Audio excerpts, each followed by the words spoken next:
में हम क्या करते हैं, ठीक है, गद्यांश, ठीक है। तो हिंदी में हम जब भी करते हैं या बांग्ला में भी की, बांग्लाते की कहानी लगा कि गद्य और पद्य আমরা পড়েছি, सेम हिंदी में भी क्या है, भाषा को लिखने तथा पढ़ने की दो विधि होती है, एक होती है गद्य, एक होता है पद्य, ठीक है। गद्य में क्या आता है, गद्य में क्या आता है बोलो, গল্প, নাটক, হ্যাঁ, উপন্যাস, সবগুলো এগুলো এগুলো কার মধ্যে আসে, গদ্যাংশ। আর পদ্য কবিতা, দোহা, এইসব জিনিসগুলো আসে, ঠিক আছে। जिसको हम लोग कहते हैं, तो हिंदी में भी वही है। तो कहते हैं जब किसी रचना में पूर्णतः छंद लिखने का अभाव होता है तो उस रचना को अर्थपूर्ण तरीके से लिखना गद्य कहलाता है। तो गद्य किसे कहते हैं, यानी कोई एक लिखावट है जिसको हम क्या करेंगे, छंद लिखने का अभाव होता है तो उस रचना को अर्थपूर्ण तरीके से लिखना गद्य कहते हैं। जैसे कहानी, निबंध, एकांकी, नाटक, ये सारे किसके अंतर्गत आते हैं, गद्यांश के अंतर्गत आते हैं। ये तुम्हारे जान के रख लो। अपठित गद्यांश के गुण, अपठित, अपठित मतलब क्या हुआ, पठित मतलब पढ़ा हुआ, और अपठित मतलब अपढ़ा हुआ। ऐसा गद्यांश, गद्यांश मतलब होता है पैराग्राफ, ऐसा पैराग्राफ जो हम लोग इससे पहले नहीं पढ़ चुके।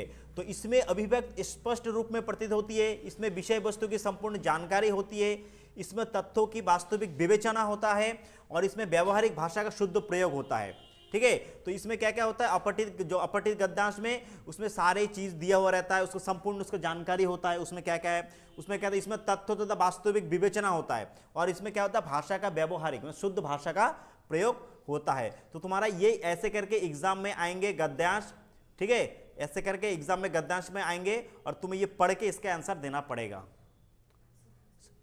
आ रहा समझ में। और इसके लिए थोड़ा सा पढ़ने की एबिलिटी, मैंने पढ़ने की जो है थोड़ा सा क्षमता बढ़ाओ तुम लोग, क्योंकि जब तक इसको पढ़ के नहीं समझोगे, तुम्हारा 5 क्वेश्चन रहेगा, 5 मतलब 10 नंबर का, 10 नंबर का, और तू वो 10 नंबर कहीं पढ़ने याद भी नहीं करना है, यहीं पढ़ के यहीं पे आंसर देना है। बहुत ही ईजी चीज है, ठीक है।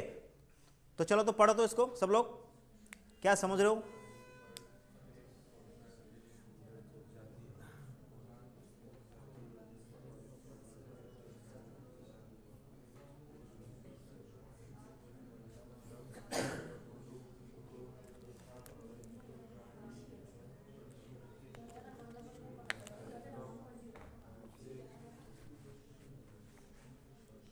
अच्छा, पीछे जो बैठा है वो तो गेट बंद कर दो ना, गेट को बंद कर दो। देखो देखो, जब भी पढ़ोगे, पढ़ने के साथ साथ देखो, एक चीज को तो बार बार नहीं पढ़ सकते हो, लाइन टू लाइन पढ़ोगे और समझते जाओगे चीजों को, ठीक है। क्या कह रहा है, सौंदर्य की परख अनेक प्रकार से की जाती है। सौंदर्य मतलब क्या, रूप, ठीक है। हाँ, तो रूप या सौंदर्य, सौंदर्य की परख, परख अनेक प्रकार से, मैंने सौंदर्य आदमी को अनेक प्रकार से जाना जा सकता है। बाह्य सौंदर्य की परख करना, उसकी अभिव्यक्ति करना सरल है। बाह्य सौंदर्य मतलब कि বাইরের সৌন্দর্যটা সেটা কি परख करना, मतलब उसका क्या है, उसको जानना, उसकी परख करना, परख मतलब उसको जानना कह सकते हो, करना, उसकी अभिव्यक्ति करना सरल है। अभिव्यक्ति मतलब क्या करना, मतलब अभिव्यक्ति मतलब उसको जानना या बताना सरल है। कोई बाहर से कैसा है वो आदमी देख के बता सकता है, उसको जल्दी से हम लोग बता सकते हैं कि हाँ ये ऐसा है। जब रूप के साथ चरित्र का भी स्पर्श हो जाता है तब उसमें रसास्वादन की अनुभूति होती है। यानी जब किसी का क्या होता है, रूप के साथ, यानी किसी का रूप अच्छा है, उसके साथ साथ जब उसका चरित्र यानी उसका कैरेक्टर जब अच्छा होता है तो उसमें रसास्वादन की अनुभूति, रसास्वादन मतलब अच्छा अनुभूति होता है, ठीक है। एक वस्तु सुंदर तथा मनोहर कही जा सकती है, परंतु सुंदर वस्तु केवल इंद्रियों को संतुष्ट करती है। तो कहता है कि एक वस्तु सुंदर और मनोहर, मनोहर मतलब मन को खुश करने वाला, मनोहर मन को हरने वाला, मनोहर कही जा सकती है, परंतु सुंदर वस्तु केवल इंद्रियों को संतुष्ट करती है। जो अच्छे अच्छे चीजें देखने का वो क्या करता है, मन को क्या ठंडक देता है, शांति मिलता है, ठीक है। जबकि मनोरम वस्तु चित्त को भी आनंदित करती है। मनोरम मन को क्या, मन को पसंद आने वाला, तो उससे क्या होता है, चित्त, चित्त मतलब क्या होता है, मन, मन को क्या करती है, वो आनंदित करती है। इस दृष्टि से कवि जयदेव का बसंत चित्रण सुंदर है और कालिदास का प्राकृतिक वर्णन मनोहर है। तो कहता है इस दृष्टि में क्या होता है, कवि जयदेव, जयदेव का नाम सुने हो, तो जयदेव का बसंत चित्रण, यानी जयदेव कवि जो उसने बसंत का चित्रण किया था, ठीक है, बसंत ऋतुर উপরে কি করেছে চিত্রণ করেছিল। देन कालिदास का प्राकृतिक, तो कालिदास के नेचर के बारे में लिखा कालिदास ने ज्यादातर, क्योंकि इसमें चरित्र का भी क्या प्रधानता है। सुंदर शब्द संकीर्ण है, संकीर्ण मतलब क्या है, सुंदर शब्द क्या है, संकीर्ण मतलब हाँ अल्प में छोटा कह सकते हो। हाँ, मनोहर व्यापक और विस्तृत है, मनोहर क्या है, मन को हरने वाला बहुत व्यापक है और विस्तार है। साहित्य में साधारण वस्तु भी विशेष प्रतीत होती है, उसे मनोहर कहते हैं। मनोहर किसे कहते हैं? साहित्य में साधारण वस्तु जो विशेष प्रतीत होता है उसको हम कहते हैं मनोहर। तो पहला क्या कहते हैं, कालिदास के प्राकृतिक का वर्णन क्या था? उसकी प्राकृतिक अभिव्यक्ति, उसकी मनोहरता, उसके सौंदर्य, या उपयुक्त में से कोई नहीं? कालिदास की प्राकृतिक वर्णन मनोहर, तो क्या होगा ये मनोहारता। आ रहा है? ठीक है, क्वेश्चन को पढ़ोगे, एक बार पैराग्राफ पढ़ लिया, पढ़ने के बाद इस क्वेश्चन को पढ़ोगे, क्वेश्चन को पढ़ने के बाद देखोगे उस रिलेटेड, ये जो क्वेश्चन से रिलेटेड वर्ड कहां पे है, यहां पे जहां पे होगा उसको ढूंढ के उसका अगल बगल में उसका आंसर है। नेक्स्ट है, बोलता है सौंदर्य की परख की जाती है आनंद की मात्रा से। तो कहां सौंदर्य की परख, क्या कहते हैं सौंदर्य की परख कहां पे? देखो ये सुंदर तथा मनोहर वस्तु कही जा सकती है सौंदर्य की परख। तो क्या कहता है, आनंद की मात्रा के आधार पर, इंद्रियों के संतुष्टि के आधार पर, रूप के आधार पर, मनोहरता के आधार पर। तो क्या होगा, इंद्रियों के संतुष्ट है, ये देखो ये ठीक है, इंद्रियों के संतुष्ट पर। नेक्स्ट वन क्या, उपयुक्त गद्य का शीर्षक क्या दे सकते हो? उसका शीर्षक हेडिंग क्या दे सकते हो? साहित्य, सौंदर्य, अभिव्यक्ति, अनुभूति, सुंदरता बनाम मनोहरता, सुंदरता की संकीर्णता। तो यहां पे किसके बारे में और देखो यहां पे शीर्षक मतलब समझ दो, शीर्षक मतलब टाइटल ज्यादा इंग्लिश में पढ़े हो, टाइटल पढ़े हो, तो टाइटल मतलब होता है शीर्षक। तो कोई भी एक गद्यांश रहेगा, उसको शीर्षक को ढूंढने का नियम क्या है? जो बातें यानी जो शब्द बार बार आ रहा है, जो शब्द क्या आ रहा है, बार बार आ रहा है इस गद्यांश में। तो कौन कौन सा शब्द बार बार आ रहा है? देखो गद्यांश में साहित्य, सौंदर्य, अभिव्यक्ति, अनुभूति, सुंदरता, मनोहरता, सुंदरता, संकीर्णता। तो देखो ज्यादातर देखो कौन सा आ रहा है? हाँ देखो सुंदरता आ रहा है, और सुंदरता और नहीं, संकीर्णता नहीं। देखो ज्यादातर किन शब्दों का प्रयोग हो रहा है और हमें क्या बताने की कोशिश कर रहा है, वही उसको हम टाइटल मानेंगे। देखो ज्यादातर कहां पे बोल रहा है? देखो सौंदर्य तो है, सौंदर्य है, ठीक है, उसके साथ साथ हमें किसके बोला जा रहा है? मनोहर, सौंदर्य, मनोहर, ठीक है, सुंदर सौंदर्य एक ही है। उसके बाद किसके बारे में बोल रहा है? ये मनोहर। तो यहाँ पे ज्यादातर क्या है? सुंदरता और मनोहरता के बारे में। तो टाइटल को तुम इंग्लिश में पढ़े हो, टाइटल को सिलेक्ट करने का तरीका है, एक तो समझ गया तो समझ गया, नहीं समझा तो देखोगे बार बार कौन सा वर्ड आ रहा है, वही वर्ड तुम्हारा टाइटल दे सकते हो, और वो ज्यादातर सही होता है। ठीक है, नेक्स्ट, हिंदी भाषा की लिपि लिखी जाती है किसमें? देवनागरी। ये व्याकरण का क्वेश्चन है, हिंदी भाषा की लिपि लिखी जाती है देवनागरी। ठीक है, चलो ये नेक्स्ट वाला पढ़ो, तो ये वाला देखता हूं, चलो ये बहुत इजी है, देखता हूं।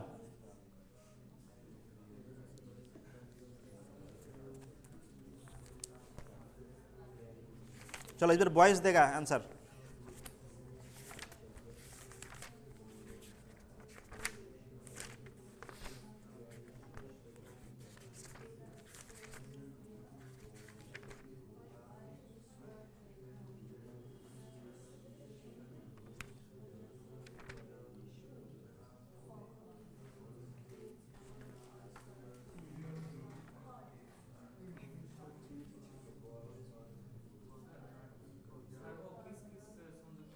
हाँ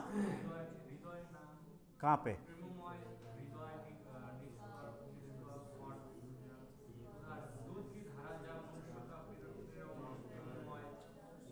हाँ, समाज का पालन करने वाले दूध की धारा जब मनुष्य के प्रेममय हृदय, निष्कपट मन और मित्रतापूर्ण नेत्र से निकलकर बहती है, तब वही जगत में सुख के खेती को हरा भरा और प्रफुल्लित करती है, और वही उनमें फल भी लगाती है। तो पढ़ लिया सभी ने? अब पहला क्वेश्चन पढ़ो, क्या है? किससे रहित राज्य किस काम का है? कहां लिखा हुआ है? ये तो फर्स्ट में लिखा हुआ है, अपने प्रियजनों से। तो मिल गया, प्रियजनों से। आ गया सबको समझ में? नेक्स्ट वन क्या जाएगा? जगत का अर्थ जानते हो? संसार। Very good, very good. उसके बाद क्या है नेक्स्ट? निष्फल का आशय। निष्फल आशय मतलब मीनिंग क्या है, इसका अर्थ क्या है? आशय स्पष्ट करो, अर्थ क्या है, सब एक ही है। तो निष्फल का क्या होता है? हाँ, निष्फल का क्या होगा? अधूरा, सार्थक, फलदायी, व्यर्थ। ठीक है, क्या निष्फल मतलब जेटा कोनो फल देय ना, तर एटा सेम मीनिंग की होबे, व्यर्थ होबे। तो नेक्स्ट, सुख के खेत को हरा भरा प्रफुल्लित करने का अर्थ क्या है? जीवन को सुखमय बनाना, जीवन को दुखमय बनाना, खेतों की सिंचाई करना, जीवन को संकट में डालना। सूख के खेत को हरा भरा करना क्या होगा? ए नंबर, जीवन को सुखमय बनाना। आगे सबको समझ में कोई दिक्कत? चलो नेक्स्ट वन, चलो next one, next one 3 number पढ़ो तो। हिंदी साहित्य इतिहास। हाँ, आदिकाल, भक्तिकाल, रीतिकाल, आधुनिक काल।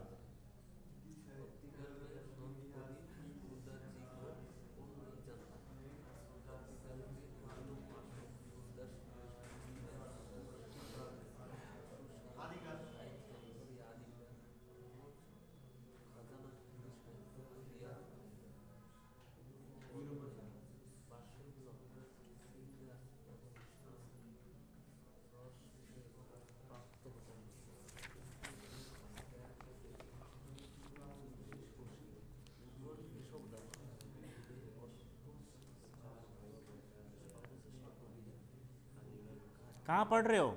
मोबाइल में? क्या देख रहे हो मोबाइल? अरे अब तो छोड़ दो।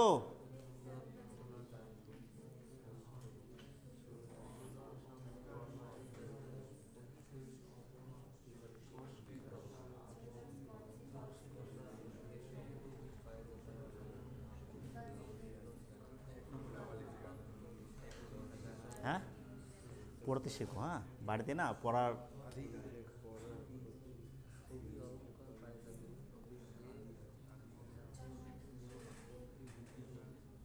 हो गया? पढ़ लिया? आ गया समझ में? हाँ, कुछ पढ़ा ही नहीं? हाँ आ गया, वाह देखा, बस मतलब कुछ भी,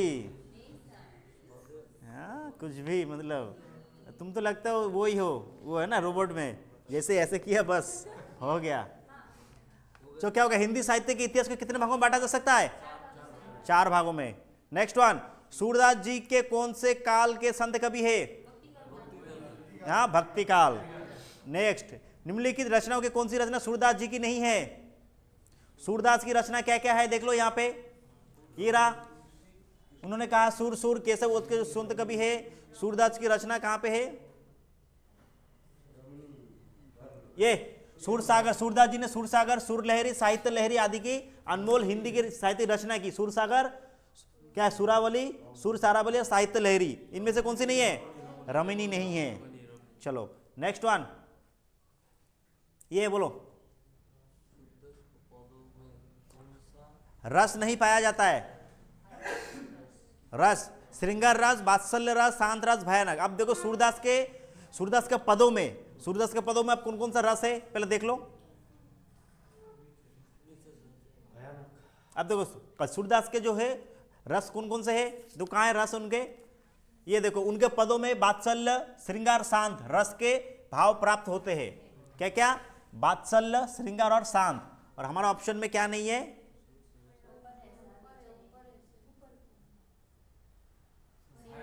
भयानक रस नहीं है। तो देखो श्रृंगार, वात्सल्य, शांत है परंतु भयानक नहीं है।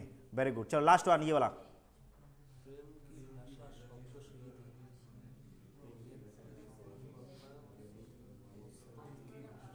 चलो करके दिखा तो ये वाला देखता हूँ। चलो, प्रेम की भाषा जो सबको आता है अच्छे से।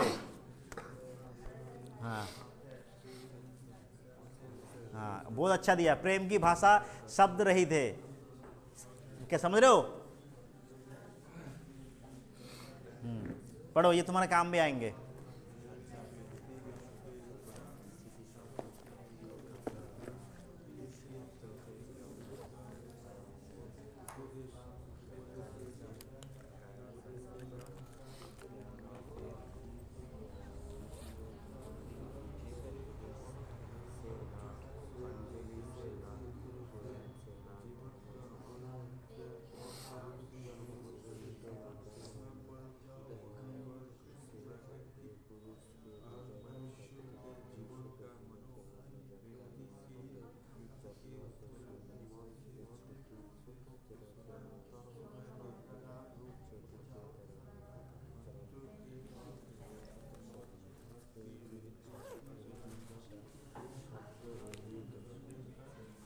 बोलो, प्रेम की भाषा क्या है? शब्द रहित, इसमें कोई शब्द की जरूरत नहीं होती है। चलो नेक्स्ट, अरण्य। अरण्य शब्द क्या होता है? जंगल। Very good. नेक्स्ट, यत्न से आशय। यत्न, यत्न बोलो, यत्न कहाँ है? देखो यत्न कहाँ पे है? यत्न कहाँ पे है? यत्न, यत्न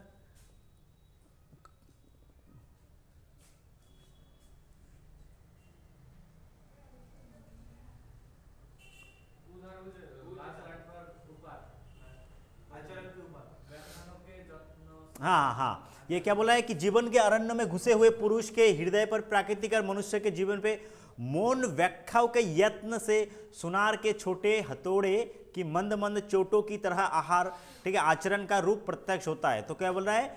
मौन व्याख्यानों के यत्न से। तो क्या होगा? यत्न का मतलब क्या होगा? सुनार के छोटे हथौड़े। क्या होगा? क्या होगा यत्न का?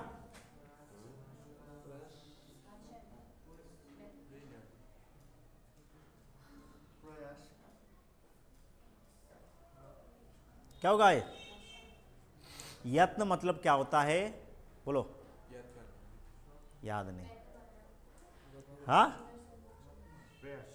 यत्न मतलब क्या होता है? प्रयास करना। क्या बोल रहे हैं यहाँ पे? देखो, मनुष्य के जीवन की मौन व्याख्याओं का, मौन जो आदमी उसका जो व्याख्या करता है, तो उसके यत्न से, उसके यत्न से मतलब उसके प्रयास से सुनार के छोटे बड़े हथौड़े मंद मंद चोटों की तरह आचरण का रूप प्रत्यक्ष होता है। मतलब ये होता है प्रयास करना। यत्न करना मतलब प्रयास करना। नेक्स्ट, गद्यांश में किसकी महिमा का वर्णन है?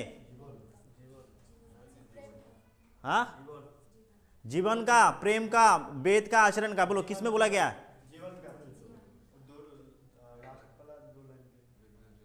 किसके बारे में बताया गया? प्रेम के बारे में या जीवन के बारे में? जीवन के बारे में। ठीक है, ये तो बोला प्रेम के बारे में बताया गया। हाँ, क्या बोला गया? प्रेम के बारे में क्या बोला गया? प्रेम बहुत अच्छा है, सच्चा है। चलो नेक्स्ट वन, गद्यांश का उपयुक्त शीर्षक क्या होगा? बोलो। प्रेम की भाषा, जीवन का अरण्य, सच्चा आचरण, मौन व्याख्यान। हाँ, तो सीख गया प्रेम की भाषा क्या क्या है। हाँ, अब बोल देना, किसी को भी मिलेगा तो अपनी ये भाषा बोल देना। हाँ, ये यहाँ पे किसके बारे में बताएगा? तो देखो यहाँ पे तो किसकी भाषा बोली जा रही है? देखो, प्रेम की भाषा शब्द रहित तो पहली से में है, तो किसकी भाषा बोली जा रही है यहाँ पे? प्रेम की भाषा। ठीक है, जीवन की भाषा, जीवन का अरण्य नहीं है, मौन व्याख्यान तो है नहीं, सच्चा आचरण नहीं है। यहाँ पे सच्चा आचरण मतलब क्या? अच्छा आचरण करने के लिए बोला गया है। यहाँ पे प्रेम का जो भाषा है उसके बारे में बोला गया है, यानी बिना बोले भी प्रेम का क्या हो सकता है? आदमी क्या कर सकता है? बातचीत कर सकता है। ठीक है, तो यहाँ पे किसके बारे में? प्रेम की भाषा के बारे में। ठीक है, आज समझ में? तो ऐसे गद्यांश को देखो, मैंने एक बार पढ़ लो, धीरे धीरे पढ़ो, मगर एक बार में उसको कंप्लीट करने की, समझने की कोशिश करो। जो भी समझ में आया आया, नहीं आया नहीं, कोई बात नहीं। उसके बाद क्या करो? क्वेश्चन को पढ़ो। जिसको समझ में नहीं आता, कम आता समझ में, वो एक बार पढ़ने के बाद जैसे जैसे पढ़ लो, पढ़ने के बाद एक बार उसको क्वेश्चन को पढ़ो। क्वेश्चन के पढ़ने के बाद वो क्वेश्चन जो है कहाँ पे है, वो क्वेश्चन का लाइन या कोई शब्द कहाँ पे है, किस लाइन पे है, उसके बाद ऑप्शन देखो कि कौन सा है, उनमें से ऑप्शन कौन सा हो सकता है। ठीक है, ऐसे ढूंढो। और ये बहुत अच्छा नंबर है, ये तो तुम्हारे ऐसे दिया हुआ है, बट तुम्हारे आएंगे पता कैसे?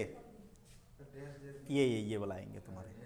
अब कह नहीं सकते कैसे आएंगे, लेकिन उससे ज़्यादा थोड़ा टफ ये वाला लगता है, उससे ज़्यादा टफ थोड़ा सा ये वाला होता है, क्योंकि ये वाला अधूरा जो शब्द है, इसको जानने के लिए तुम्हें क्या करना पड़ेगा? अच्छा कम्युनिकेशन, अच्छा हिंदी जानना पड़ेगा। और इसमें तुम्हारा 10 नंबर है, सोच सकते हो 10 नंबर। अगर तुक्के से भी लग गया 10 नंबर तो बस बल्ले बल्ले। ठीक है, हाँ ठीक है।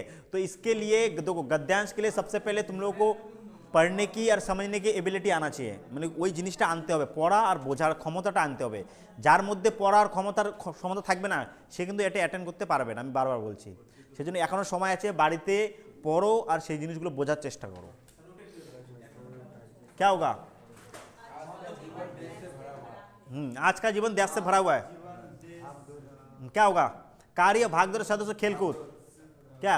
महत्वपूर्ण और अनिवार्य, पूरा संघर्ष, महंगाई देखो बहुत है, हो गई, इसके साथ ही बच्चों को लेकर देश तक आवश्यकता इतनी हो गई कि परिवार के प्रत्येक सदस्य धनार्जन के लिए बाहर जाना पड़ता है।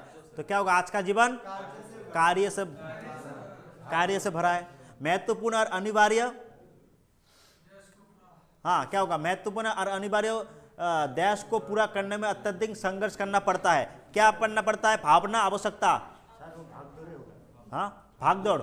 आज का जीवन भागदौड़ बड़ा है। महत्वपूर्ण और अनिवार्य आवश्यकता, आवश्यकता को पूरा करने के लिए क्या करना, हमें संघर्ष करना पड़ता है।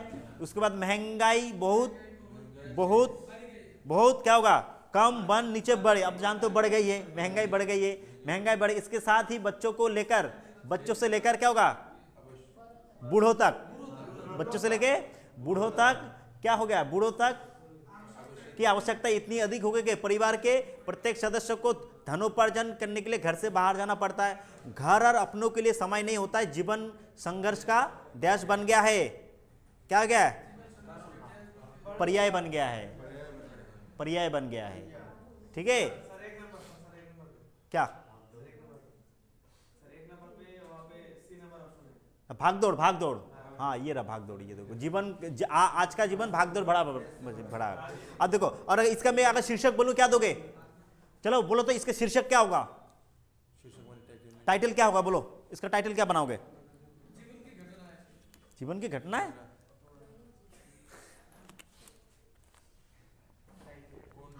कौन सा शब्द ज्यादा आ रहा है, बोलो।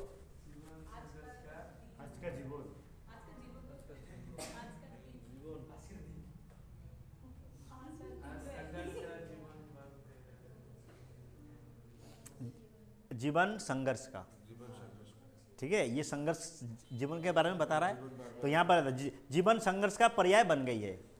ठीक है, ठीक है, जीवन का संघर्ष होगा। इसका टाइटल क्या दे सकते हैं हम लोग, जीवन का संघर्ष। तो आजकल हम लोग जीवन का संघर्ष इतना है कि बच्चे से लेकर बूढ़ों तक सभी को धनोपार्जन, मतलब क्या, पैसा कमाना चाहिए, तभी सभी लोग अच्छे से अपनी आवश्यकताओं को पूरा कर सकता है। घर में कमा रहा है 1, खा रहा है 5, तो कैसे सबका पूरा कर सकता है आवश्यकता, नीड को कैसे कंप्लीट कर सकता है। तो आजकल देखते हो बूढ़े से लेकर बच्चे सभी लोग क्या करते हैं, इनकम करना चाहिए। ठीक है, यही बोला गया इसमें। ठीक है, तो ये वाला अगर ऐसा इजी वाला आ गया तो बहुत अच्छा है। अगर थोड़ा टफ आएगा तब भी पढ़ के ये जितना प्रैक्टिस करोगे उतना होगा ये वाला। ठीक है, मैंने सब पढ़ने की एबिलिटी आना चाहिए सबको। ठीक है, ठीक है, तो घर में बाकी सबको करो। मैं नेक्स्ट डे तुम्हारा क्या किसका दोगे, विलोम शब्द या फिर संज्ञा सर्वनाम का, संज्ञा सर्वनाम का। तो नेक्स्ट कब है, शुक्रवार। नेक्स्ट शुक्रवार को नहीं है क्लास, उससे पहले मैं लूंगा क्लास। ठीक है, बुधवार को ले सकता हूं मैं तुम्हारा क्लास। मैं अभी तक टाइम नहीं बताया, मैं तुम्हें ग्रुप में बता दूंगा, मंगलवार हो या बुधवार हो किसी दिन लूंगा मैं। और सुबह ज़्यादातर अगर शाम को नहीं होता तो मैं इसी टाइम 12 बजे ले सकता हूं।